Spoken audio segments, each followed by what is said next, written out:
This episode of Last Week in Tech is sponsored by AudioBlocks. AudioBlocks is an affordable subscription-based stock media site that gives you unlimited access to premium stock music. Some of the benefits include unlimited downloads of over 100,000 audio clips, sound effects, and production music. Everything on AudioBlocks is 100% royalty-free. There is unrestricted usage rights for both personal or commercial projects, and best of all is the fact that you keep everything you download and you maintain usage rights forever. If you are at all interested in AudioBlocks, you can use my link for a free 7-day trial. Links will be down below in the description bar for your convenience. Hey, what's going on, tech enthusiasts? BoHD here. I hope you guys are doing well. You're watching Last Week in Tech, the show where we talk about all of the top tech news stories from last week, this week. As always, you can send in your tech news story suggestion to Twitter using the LWIT hashtag, so go do that.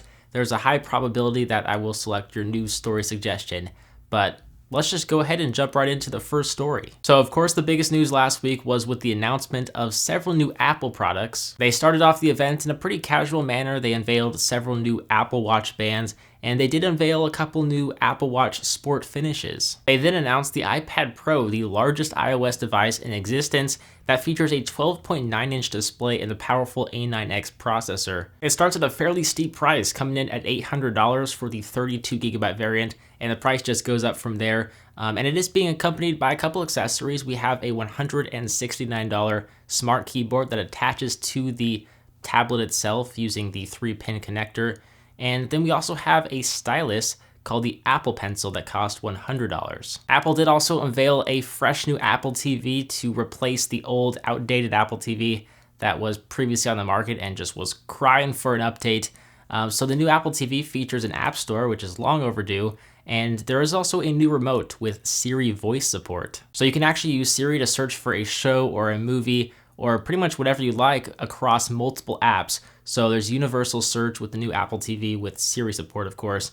And as developers have more time to kind of create their own apps and integrate their apps with the Siri voice support, you can expect to see a whole bunch of new apps for Apple TV, ranging from games to travel apps to just weather apps to everything in between. It should be pretty exciting. Apple actually demoed Airbnb for the Apple TV, so you can just imagine there's going to be a ton of apps for the Apple TV. Now, the Apple TV will be priced starting at $149 for the 32GB variant and $200 for the 64GB variant. So a little bit more pricey than the previous Apple TV, but certainly not as pricey as some of the other Apple products that they announced. The biggest news and the biggest announcement from Apple was, of course, the brand new iPhones, the iPhone 6s and the iPhone 6s Plus. The new iPhone 6s and, of course, the iPhone 6s Plus now features 3D Touch, which gives you access to additional menus depending on how hard you force touch the display. And it basically just allows you to interact with the device in just all new ways. There's now a 12-megapixel rear-facing camera sensor and a 5-megapixel front-facing camera sensor, and we have a fresh new color configuration, that being rose gold. So that's basically just Apple slang for pink. So if you like a pink smartphone, Apple's got you covered. The 6S is priced starting at $199 for the 16GB variant, and the 6S Plus is priced at $299 for the 16GB variant, and those prices are with a 2-year contract. However, if you're not interested in signing a 2-year contract, I don't blame you at all. Apple actually unveiled their very own payment program. So basically, it allows you to lease an iPhone for around $30 a month, depending on which model you go with. And after 12 months of payments, you can upgrade to the latest iPhone available. So you can actually switch iPhones to different carriers because through this payment program, you actually get an unlocked iPhone, and the iPhone comes with Apple Care Plus. So if you break it, you can replace it pretty easily. And yeah, so you can upgrade iPhones after 12 months, which is pretty awesome. So you can always get the latest and greatest thing. As tech enthusiasts, you guys should all be somewhat interested in some of the products that Apple announced at their event. So let me know which product you are most interested in by leaving me a comment down below.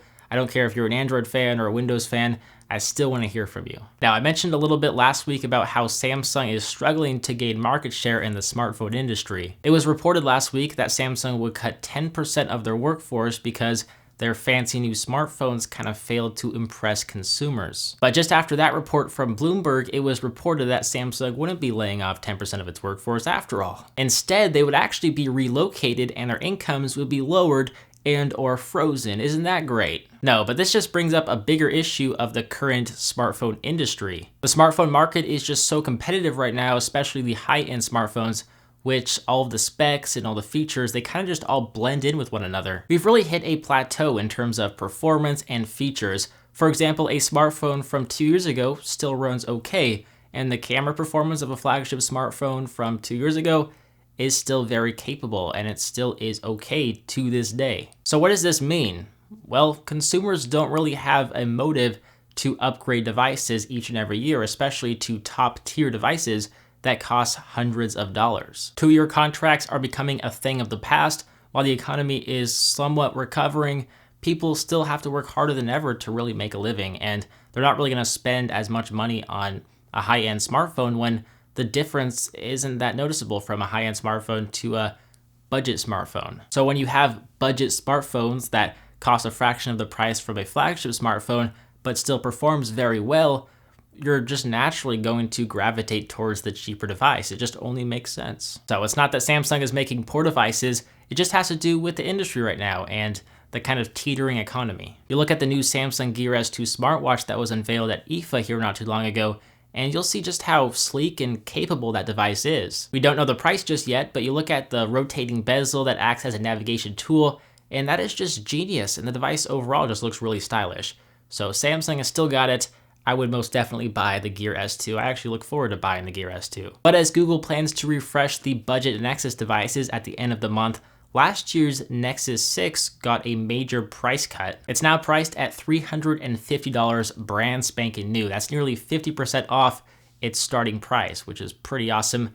If you guys are in the market for a Nexus device, you like a big 6-inch display, you guys should check out the Nexus 6. It's a great smartphone. Switching gears completely, Verizon is planning to begin field testing their brand new 5G network within the next 12 months and even begin some level of commercial deployment, which will begin by 2017. It was originally reported that this new tech wouldn't be unveiled until 2020, but it looks to be coming sooner than later. To put the new 5G network into perspective, it's about 30 to 50 times faster than 4G, and it's even faster than what Google Fiber offers its customers. So basically it's gonna be extremely fast. I cannot wait. In the meantime, I might actually move to Salisbury, North Carolina because a municipal internet service provider is making 10 gigabit per second internet service available throughout the city. The city-run company called Fibrant already offered gigabit download and upload speeds to its residents for about $105 a month, or about $45 a month for a 50 megabyte per second speed. Apparently business pricing varies, but if residents want the 10 gigabyte per second data speed, they would need to pay about $400 a month. So it's definitely expensive. But the speed, I need that speed. I could upload a video faster than snapping my hands. Just think about that. Think about how much time that would free up. So with that last story, I'm gonna go ahead and leave you with that beautiful thought of 10 gigabyte per second internet speed. Someday you will have that speed. It's gonna happen. You think that we're connected now to our smartphones and our tablets. You just wait. Technology is going to be a part of us. Yeah, it's gonna happen. Anyway, if you guys enjoyed this video, don't forget to give it a big thumbs up. It really does help show your support. Maybe hit that subscribe button if you guys are brand new. Maybe you want to stay up to date with the latest and greatest tech news and reviews. Hit the subscribe button. It's all free. It's all good. You should hit that button. But if you guys want to submit your news story suggestions using the LWIT hashtag on Twitter, you can do that too. And you guys could probably see your story featured in the next episode. As always, I'm BoHD. Thank you for watching. I'll see you right back here in the next one. See ya.